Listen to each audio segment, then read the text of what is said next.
उससे पहले मैं थोड़ा सा आपको दिल्ली के लिकर सेक्टर की, दिल्ली में लिकर के डिस्ट्रीब्यूशन और सेल की एक वर्तमान तस्वीर दिखाना चाहता हूं। ये आप देखें तो ये जो मैप है दिल्ली का, इसमें आपको ब्रॉडली दो कलर दिखाई दे रहे हैं, रेड और ब्लू। तो ये जो रेड है, डार्क रेड या लाइट रेड, बेसिकली ये दिल्ली में ऐसा एरिया है जहां शराब की दुकान बिल्कुल नहीं है या एक दुकान है, अनसर्व्ड है। डार्क रेड जितना है वो अनसर्व्ड है और जो लाइट रेड है वो अंडर सर्व्ड है, जिसमें केवल शराब की एक दुकान है, वैसा ये एरिया है। तो इसको और दूसरा जो ब्लू है, ब्लू एरिया वो है जो ओवर सर्व्ड है। तो दिल्ली में अगर देखें तो या तो दिल्ली के कुछ इलाके ओवर सर्व्ड हैं और दिल्ली के ज्यादातर इलाके अनसर्व्ड हैं या बहुत बुरी तरह से अंडर सर्व्ड हैं। उसकी वजह से दिल्ली में शराब माफिया अपनी जगह बनाता है। सबसे बड़ा कारण उसमें यह है। मैं इस मैप को थोड़ा सा और एक्सप्लेन कर देता हूं। दिल्ली में आप सबको पता है 272 वार्ड्स हैं। तो इन 272 वार्ड्स में से 80 वार्ड्स ऐसे हैं, 79 वार्ड्स ऐसे हैं जहां जीरो शॉप है, एक भी शॉप नहीं है। ये डार्क रेड जो है वो आपको एरिया दिखाया है। 45 वार्ड्स ऐसे हैं जहां एक शॉप है, जो लाइट वो दिखाया है आपके सामने। और थोड़ा सा ग्रीन जो है, जो दिखाया है लाइट ग्रीन वाला, जहां दो शॉप्स हैं। ये सारा इस तरह से देखें तो 158 वार्ड्स ऐसे हैं, यानी कि 272 में से 58% दिल्ली या तो अनसर्व्ड है या अंडर सर्व्ड है। या तो एवरेज के हिसाब से देखें तो या तो वहां शराब नहीं उपलब्ध है, कोई दुकान नहीं है, या है तो इक्का दुक्का दुकान है। ऐसे में ही सारा अवैध कारोबार चलता है शराब का। दूसरी तरफ जो प्योर ग्रीन एरिया है उसको आप देखेंगे तो वो हम मान रहे 3 एवरेज अगर किसी वार्ड में दुकानें हैं तो वो जनरल है। केवल 8% ऐसा है जो नॉर्मली सर्व्ड है। स्लाइटली ओवर सर्व्ड 4 से 5 दुकानें हैं जहां पे वो थोड़ा सा ग्रे एरिया है, हल्का सा लाइट ब्लूइश। ये आप देखेंगे तो 37 वार्ड्स ऐसे हैं। इंटरेस्टिंग है कि इसमें 6 से 10 या मतलब 6 दुकानों से ज्यादा और किसी में तो 10 से ज्यादा दुकानें हैं। 54 वार्ड्स ऐसे हैं, यानी कि 20% दिल्ली ओवर सर्व्ड है। तो उसका नुकसान ये हो रहा है कि एक तरफ तो अवैध कारोबारी अपना काम चला रहे हैं, घरों में, गोडाउन्स में, दुकानों में अवैध शराब बेच रहे हैं। दूसरी तरफ कुछ इलाके ऐसे हैं जहां हम भी जानते हैं, हम बात भी करते रहते हैं आपस में, कि एक एक गली में 2-2, 3-3 दुकानें हैं। यहां तक कि कुछ मॉल्स ऐसे हैं जहां 8-8, 10-10 दुकानें तक हैं शराब की, और वो खुलती चली गई। तो ये एक तस्वीर है दिल्ली के सिस्टम की जो मैंने आपके सामने रखी। यही चीज मैं रेवेन्यू के भी कह सकता हूं आपके सामने कि अच्छा, इसमें एक इंटरेस्टिंग चीज और है, मैंने नोट की थी कि 50%, 850 के करीब दुकानें हैं, उनमें से 50% दुकानें केवल 45 वार्ड्स में हैं। तो आधी दुकानें जो लिकर शॉप्स हैं वो तो 45 वार्ड्स में ही हैं। तो इस तरह से बहुत ही अनइक्वल सर्विंग ऑफ लिकर की वजह से बहुत सारे इलाके ऐसे रह जा रहे हैं जो या तो ओवर सर्व्ड हैं या एकदम सर्व्ड नहीं है।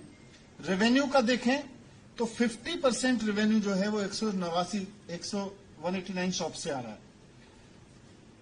और 46 वार्ड से आ रहा है। तो ये भी एक बताता है कि बाकी सब जगह से चोरी हो रही है। लिकर कंजम्पशन तो सब जगह हो रहा है, ऐसा नहीं है कि लिकर कंजम्पशन नहीं हो रहा है।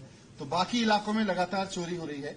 ये मैं थोड़ी सी तस्वीर आपके सामने रखना चाहता था ताकि मैं आपको बता सकूं कि हो क्या रहा है दिल्ली में, हो क्या रहा है। उसी क्रम में एक चीज और आपके सामने रखना चाहता हूं कि अभी तक हम लोग कोशिश करते रहे कि एक्साइज डिपार्टमेंट की सख्ती से इसको कंट्रोल में लाया जाए।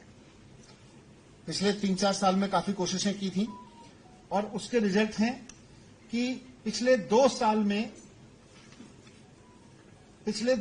में करीब 7,09,000 बोतल अवैध शराब पकड़ी हमारी टीम ने। 7,09,000 बोतल। 1864 एफआईआर की अवैध शराब कारोबार पे, शराब माफिया के खिलाफ 1864 एफआईआर की। 1939 लोग अरेस्ट किए हैं पिछले 2 साल में। 1014 करीब 1000 व्हीकल्स जब्त किए जिनपे शराब माफिया से जो जब्त किए गए हैं। लेकिन ये मैं कहता हूं, ये तो टिप्स ऑफ द आइसबर्ग है। ये शराब जो शराब माफिया का धंधा है दिल्ली में, वो काफी हद तक बढ़ा हुआ है। हमारी तमाम कोशिशों के बावजूद यही पकड़ में आ पाए। जो मोटे तौर पे दुकानें बताते हैं कि दिल्ली में 850 तो शराब की दुकानें हैं, लेकिन जो ऑथराइज्ड हैं करीब 2000 इलीगल शराब माफिया दुकानें चलाता है। 2000 दुकानें जो घरों में चलती हैं, जो दुकानों से सप्लाई होती है, जो कुछ पर्टिकुलर गोडाउन्स हैं। तो इन सबको रोकने के लिए अब एक पॉलिसी बनाई जा रही है। ग्रुप ऑफ मिनिस्टर्स ने इस सब को, पूरे शराब माफिया को शिकंजा कसने के लिए जो सुझाव दिए हैं वो इस तरह से हैं। अभी उसको मैं जिक्र करूंगा कि पहले तो ये तय किया है ग्रुप ऑफ मिनिस्टर्स ने, और जो मुख्यमंत्री जी ने, आज सरकार ने स्वीकार किया मुख्यमंत्री जी के नेतृत्व में, कि दिल्ली में शराब की नई दुकान नहीं खोली जाएगी।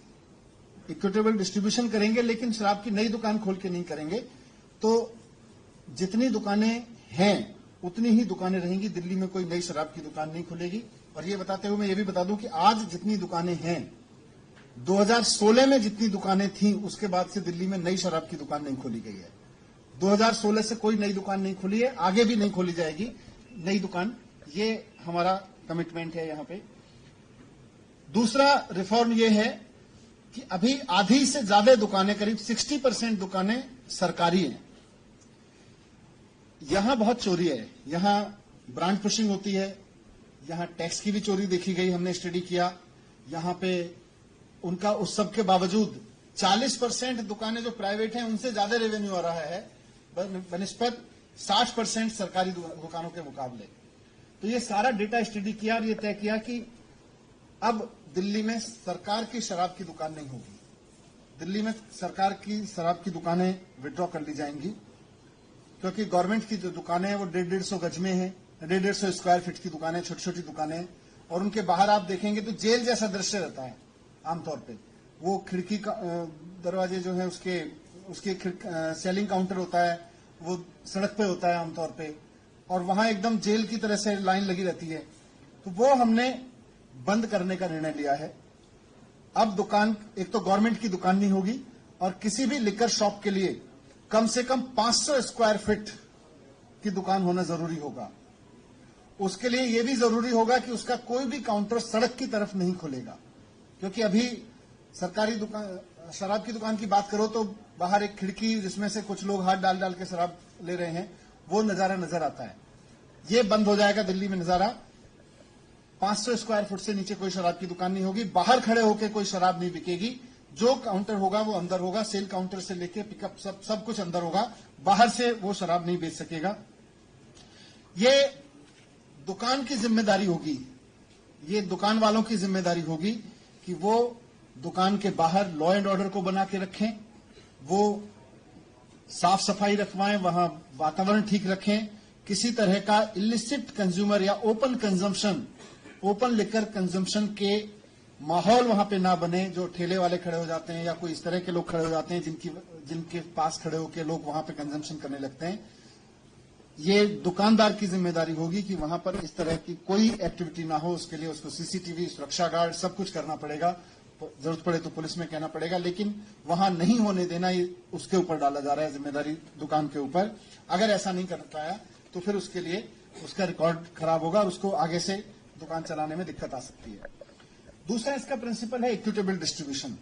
अभी जैसा मैंने कहा, कुछ हिस्सों में ही दुकानें हैं, उनको इक्विटेबल डिस्ट्रीब्यूशन किया जाएगा, ताकि पूरी दिल्ली में जहां जहां भी शराब माफिया काम कर रहा है दुकान नहीं होने की वजह से, उसके एवेन्यूज बंद हो जाए। आज हम सब जानते हैं कि हर एक विधानसभा में, हर एक वार्ड में दुकानें खुली हुई हैं, कई गलियों में। आमतौर पर ये अपराधी जो हैं, ये जो शराब का काम करते हैं अवैध, ये लोग अपराधी भी हैं, तो वहां अपराध को भी बढ़ावा देते हैं। तो इनका पूरा धंधा बंद हो जाएगा। इन पे इस तरह से शिकंजा कसने की तैयारी की गई है। दूसरा, क्वालिटी लिकर, दिल्ली में जो भी लिकर सेल होगी उसकी क्वालिटी इंटरनेशनल स्टैंडर्ड्स की होनी चाहिए। वो लो क्वालिटी स्पूरियस लिकर ना हो, इसके लिए सरकार अपना एक इंटरनेशनल सिस्टम बनाएगी चेकअप का, सर उसके क्वालिटी चेक का, ये इसमें तय हुआ है। एक और पहलू है कि देश में अलग अलग राज्यों में लिकर कंजम्पशन की परमिसिबल एज अलग अलग है। ये बहुत बार बात उठती रही है कि दिल्ली में ज्यादा है जबकि गुड़गांव, ये नोएडा उत्तर प्रदेश में कम है। तो ग्रुप ऑफ मिनिस्टर्स ने रिकमेंड किया है कि दिल्ली में लिकर कंजम्पशन की एज नोएडा उत्तर प्रदेश के बराबर कर दी जाए। दूसरा एक फैसला लिया है कि एज गेटिंग होगी। एज गेटिंग का मतलब है कि जिस एज तक की परमिशन है उससे नीचे के बच्चों को, उससे नीचे के व्यक्ति को ऐसे परमाइश में प्रवेश करने की अनुमति नहीं होती है जहां लिकर सर्व होती है। यानी कि रेस्टोरेंट्स खासतौर से जहां बार्स हैं या लिकर कंजम्पशन अलाउड है, जहां पे जिनके पास परमिशन है लिकर कंजम्पशन का, उन रेस्टोरेंट्स में केवल अगर अकेले बच्चे आते हैं तो 21 साल से कम के बच्चे को, जो भी एज लिमिट है उससे कम के बच्चे को प्रवेश करने की अनुमति नहीं होगी। तो ये एक एज गेटिंग एक इंटरनेशनल एक्सपीरियंस है, दुनिया भर में इसको लागू किया जाता है। खासतौर से माँ बाप इस बात को लेकर बहुत चिंतित रहते हैं कि हमारे बच्चे अगर अकेले जा रहे हैं तो वो कहीं जाके लिकर कंजम्पशन, कहीं लिकर उसमें बार में ना बैठें। तो किसी भी बार में या ऐसे रेस्टोरेंट जहां लिकर सर्व होती है वहां पर अगर बच्चे अकेले जा रहे हैं तो उनसे एज बार से नीचे के बच्चों को नहीं वहां पे अलाउ किया जाएगा, एंट्रेंस नहीं दी जाएगी उसके लिए। 21 साल हमने यही फैसला किया है कि नोएडा के बराबर उत्तर प्रदेश के बराबर की जाए। दूसरा, रेस्टोरेंट सेक्टर की, हॉस्पिटैलिटी सेक्टर की बहुत दिन से डिमांड्स थी कि बहुत सारे लाइसेंसेस, बहुत सारे उनके परमिशंस बहुत ऑब्सलीट हो चुके हैं। वो बहुत टफ कंडीशंस क्रिएट कर रहे हैं जबकि उनकी जरूरत ही नहीं है। ऐसे ऐसे बहुत सारे लाइसेंसेस हैं। तो ईज ऑफ डूइंग बिजनेस के तहत हॉस्पिटैलिटी सेक्टर को, रेस्टोरेंट सेक्टर को फायदा पहुंचाते हुए बहुत सारे ऐसे परमिशंस, लाइसेंसेस, उनको या तो मर्ज कर दिया गया है या खत्म कर दिया जा रहा है। खत्म करने की हमने सिफारिश की है, जो इंडस्ट्री को परेशान करते हैं। इंडस्ट्री की फीडबैक लेके उस पर किया था, क्योंकि जो हॉस्पिटैलिटी और रेस्टोरेंट सेक्टर में बिजनेस काम कर रहा है वो कहता है साहब मैं ईमानदार आदमी हूं, मैं ईमानदारी से टैक्स देना चाहता हूं, मैं ईमानदारी से सरकार के रूल फॉलो करना चाहता हूं, लेकिन आपके रूल इतने कॉम्प्लेक्स होते चले जाते हैं कि आदमी को परेशान करते हैं। हमें ईमानदारी से काम करने दिया जाए, हम ईमानदारी से टैक्स देने को तैयार हैं। तो उस पर भरोसा करते हुए, उसकी डिग्निटी का सम्मान करते हुए और उसकी ऑनेस्टी का सम्मान करते हुए बहुत सारे ओल्ड प्रैक्टिसेस ऑफ रेगुलेशन उनको खत्म किया जा रहा है। ये एक बड़ा डेवलपमेंट होगा। तो कुल मिला के मैं अगर कहूं कि इस पूरे अब जो रिफॉर्म होंगे उसमें इस बात का ध्यान रखा जा रहा है कि टैक्स की, कर की चोरी ना हो। दिल्ली में किसी भी हालत में नॉन ड्यूटी पेड लिकर ना बिक सके, इसकी पूरी उसमें सिफारिशें हैं। और हम उम्मीद करते हैं कि इसका रेस्टोरेंट इंडस्ट्री और इन सबको फायदा तो पहुंचेगा ही पहुंचेगा। जो रेगुलेशन होगा उसमें अपराध पे भी फर्क पड़ेगा शहर में, क्योंकि लिकर माफिया जो गलत तरीके से काम चलाता है वो अपराध भी बढ़ाता है। और इससे सरकार को भी ये फायदा होगा कि लगभग 20% रेवेन्यू एक साथ बढ़ेगा, क्योंकि अभी तक जो पिछले कुछ वर्षों का ट्रेंड रहा है लगभग 5% रेवेन्यू ग्रोथ होती है। तो ये हमारा एक मोटा मोटा आकलन है कि 1500 से 2000 करोड़ तक का रेवेन्यू इसमें बढ़ सकता है एक ही साल में। ये अपने आप में एक अलग तरीके का डेवलपमेंट होगा। तो इस तरह से पूरी तरह से एक ट्रांसपेरेंट, फेयर प्रैक्टिसेस वाली पॉलिसी जो शराब माफिया को नीचे लेके आएगी, शराब माफिया के खिलाफ शिकंजा कसेगी और अपराधियों के और शराब के बेचने वालों के बीच जो गठजोड़ बन जाता है उसको तोड़ेगी। उस तरह की एक पॉलिसी ग्रुप ऑफ मिनिस्टर्स ने रिकमेंड की, जिसको आज सरकार ने मंजूर किया है।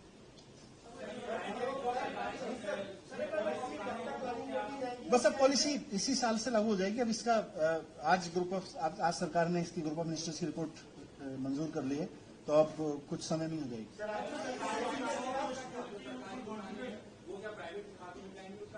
वो सरकारी दुकानें सब अब सरकार लिकर शॉप्स नहीं चलाएगी, इन सबको प्राइवेट सेक्टर को दिया जाएगा, उसको बिडिंग के लिए दिया जाएगा। बॉर्डर भी है, मिड भी है। आप देखो, बड़ा सरप्राइजिंग है। हम भी सोचते थे केवल बॉर्डर बॉर्डर है, अंदर भी है। कौन सा चार्ट देखिए?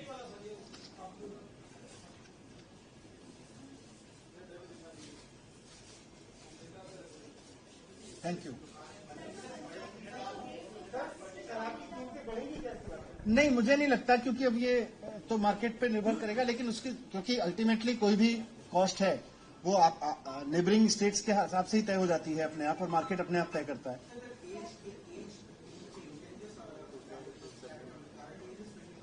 इट्स 25। नोएडा उत्तर प्रदेश में अभी ये 21 साल है।